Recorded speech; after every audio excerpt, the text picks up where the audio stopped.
Hi, my name's Hannah, and I'm a butterfly warrior. So in this video, I'm going to be answering the big question. What is lupus? Lupus is a chronic autoimmune disease. This basically means it's a long-lasting disease in which your immune system is affected. Now being more specific, lupus is a lifelong disease in which your immune system attacks your own body because it is overactive. So a normal immune system will produce things called antibodies. Now the antibodies' jobs are to attack foreign invaders such as viruses, bacteria, fungus, germs, things that make you sick. Well, with lupus, your antibodies get a little confused. So the antibodies confuse your healthy tissues with these foreign invaders, and they end up attacking your own body. I mean, I like to look at the bright side of things. My immune system just can't get enough of me. Now, I'm going to go ahead and address some common misconceptions. The first one being, lupus is not contagious. You cannot catch it if I cough on you. You cannot catch it if I sneeze on you. You cannot catch it if I lick your face. And you can't catch it even if for some reason we happen to share needles. Another misconception. Lupus is not a type of cancer. Cancer is an abnormal growth of cells, while lupus is your immune system going a little crazy. And lupus is not related to HIV. Like I said, lupus is when your immune system's overactive. HIV is when your immune system's underactive. And like I already said, you can't get lupus if we share needles. Now, like I mentioned, lupus is a lifelong disease because there's no cure for it. Doctors actually aren't even really sure what causes it either. They believe that it might be a mixture of genetics, your environment, and possibly hormones also. Doctors think it may be related to genetics because it's very common that if someone has lupus, they most likely have another family member who also has it. It may be related to environment because a lot of lupus patients have flare-ups whenever they're exposed to too much sunlight. Patients also tend to have flare-ups around the time of very exhausting or stressful situations. And it may be related to hormones because a large number of females with lupus say that their symptoms are a lot more prominent around the time of their menstrual cycle. Now, like I said, lupus has no cure, but it is very manageable with medication, and it's not necessarily a life-threatening disease.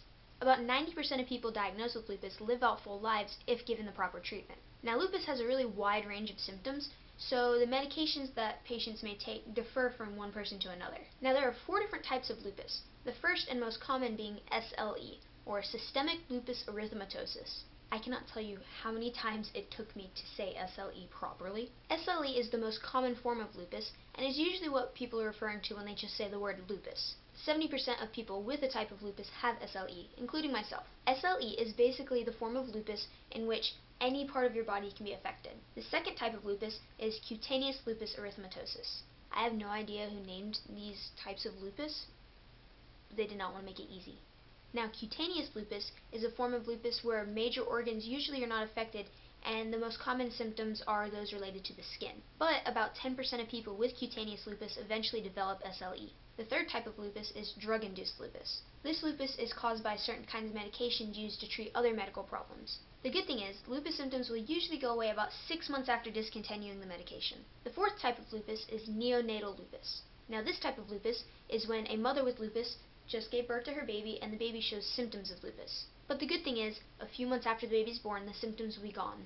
Now, as I already said, lupus has a very wide range of symptoms. No 2 lupus patients have the exact same problems, and no lupus patient experiences this whole list of symptoms. Lupus symptoms include, but are not limited to, anemia, which is low iron levels in your blood, headaches, hair loss, blood clots, vision problems, sores in your nose and mouth, skin and facial rashes, something called Raynaud's phenomenon, which is when your fingers and toes can turn purple and blue,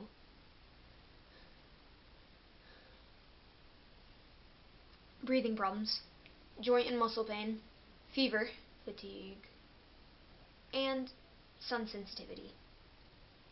In some cases, your organs can be affected too.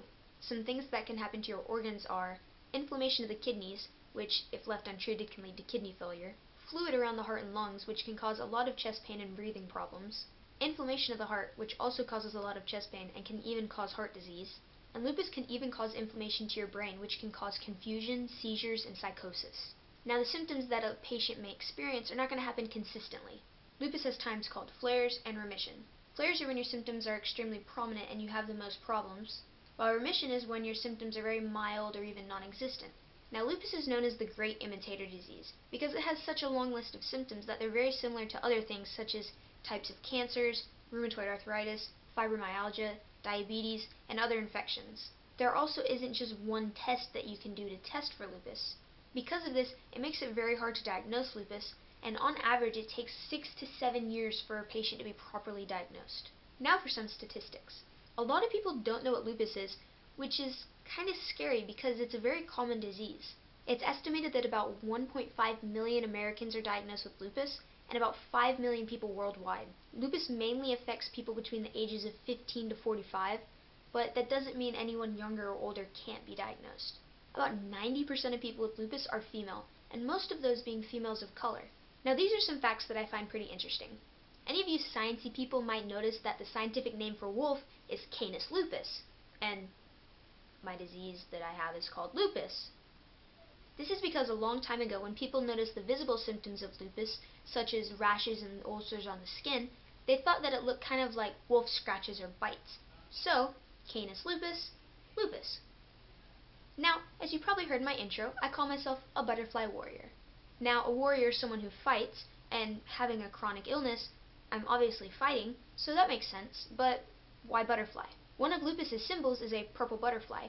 Purple because that's the color of lupus's awareness ribbon, and a butterfly because one of the common rashes that lupus patients get is a rash on their face called a malar rash or a butterfly rash, because it goes across your nose and cheeks and kind of looks like a butterfly. So one of lupus's main symbols is the purple butterfly, hence the butterfly warrior. Every day is a good day to spread lupus awareness, but if you're going to choose just one day out of the year, make it May 10th, because that is World Lupus Day. Now, you guys better mark your calendars, because I want to see every single one of you in purple on that day. Now, if you don't, I won't be mad. I'll just be very disappointed in you. So, that's pretty much all of the basics to cover on what lupus is. If you have any more questions related to lupus, please leave them in the comments. I'd be more than happy to answer them. Thank you so much for watching, and just remember, we're all still alive. It's not over yet, so let's make the most of it. Bye!